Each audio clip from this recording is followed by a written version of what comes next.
নমস্কাৰ সকলোলৈকে হেপাহৰ ৰঙালী বিহুটি আৰু অসমীয়া নৱবৰ্ষৰো বহুত শুভেচ্ছা যাচিলোঁ আপোনালোকলৈ আমাৰ দুয়োফালৰ পৰা আৰু বহুত মৰম থাকিল দেই আৰু বিহু বুলি আমি দুয়ো ঘৰলৈ গ'লোঁ এপাক আৰু এইফালে আমাৰ পোৱালিকেইটাক দেখিছেনে হুঁচৰি গাই হেনো আৰু কণমানি দুজনী ইমান ধুনীয়াকৈ নাচিছে নেদেখাই নোৱাৰিলোঁ আৰু আমাৰ পোৱালিকেইটাৰ হুঁচৰি যাক আপোনালোকৰ লগত শ্বেয়াৰ কৰোঁ বুলি ভাবিলোঁ তো ভিডিঅ'টো শেষলৈকে চাব দেই।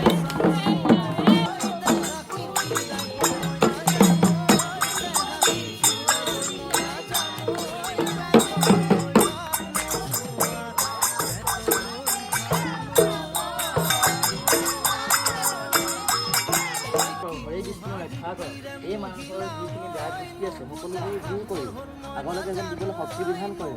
জয় হৰি বোলা শেষত বিহুখন চাই ঘৰলৈ বুলি আহিলোঁ আজিলৈ আহিছোঁ দেই।